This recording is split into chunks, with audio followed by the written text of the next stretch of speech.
Paper leak कांड पर UP के माध्यमिक शिक्षा मंत्री गुलाब देवी ने भी जांच की बात कही है। उन्होंने क्या कुछ कहा, सुनिए।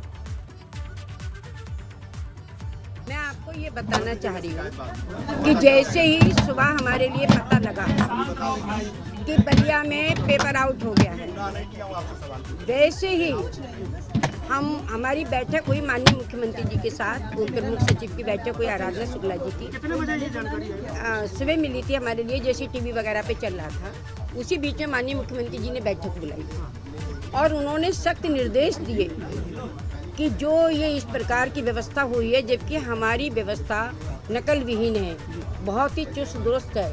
सभी प्रशासन के सामने जो है ये पेपर खुलते हैं, परीक्षा केंद्र बंद किए जाते हैं, 3-3 लेट लगाई जाती हैं उसमें, और सबके सामने, मजिस्ट्रेट के सामने पेपर खुलते हैं। इतने पर भी अगर ये कहीं आशंका बनी है कि पेपर लीक हुआ है केवल बलिया में, तो जो सीरीज नंबर था वो हमारा 24 जिलों में गया और वो 24 जिलों की परीक्षा हमने जो है वहाँ निरस्त कर दी। पेपर लीक कांड में एसीएस माध्यमिक शिक्षा आराधना शुक्ला से भी हमारे सहयोगी वीरेश पांडे ने बातचीत की। उनका इस मामले पर क्या कहना है, सुनिए। एक तरह से अभिशाप बनकर आया है, इसका जवाब। बच्चों का कोई दोष नहीं है इसमें, ये तो स्पष्ट है। 24 जिलों में पेपर लीक नहीं हुआ है, एक जिले में पेपर लीक करने की आशंका है। उसके आधार पे जैसे बच्चों को एक पवित्र व्यवस्था मिले, वो पेपर हमने स्थगित करके उसके लिए अन्य तिथि बता दी है। आराधना शुक्ला जी, लगभग मुझे याद है 1.5 साल से ज्यादा आप माध्यमिक शिक्षा की एसीएस और प्रमुख सचिव रह चुकी हैं, तो ये लूप होल्स कैसे? लूप होल कोई है नहीं। हाँ बताइए, कैसे ये पेपर लीक हुआ?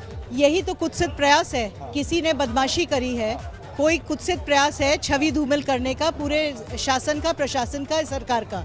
और उसी को हम लोग को पकड़ना है। आप कितने दिन से अपर मुख्य सचिव हैं और प्रमुख सचिव? मैं 2 साल से। 2 साल से आप हैं, तो सुधार क्यों नहीं आया? सुधार बहुत आया है। क्या सुधार आया? पूरी पुलिस अभिरक्षा में पेपर है, जो पेपर की सीलिंग है उसमें 3 लेयर की सीलिंग है, टैंपर प्रूफ पेपर है, कोई टैंपर करेगा तो दिख जाएगा।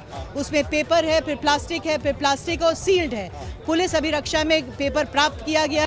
आराधना जी, बड़ा सवाल होता है। आराधना जी, बहुत बड़ी जिम्मेदारी है, ये पूरा प्रदेश जानना चाहता है। आराधना जी, ये बड़ा सवाल है, ये लड़कों के भविष्य के साथ खिलवाड़ हुआ है, ये लड़कों के भविष्य के साथ खिलवाड़ हुआ है। आप 2 साल से आप माध्यमिक शिक्षा को चला रही हैं, ये भ्रष्टाचार का तंत्र कैसे पनप रहा है?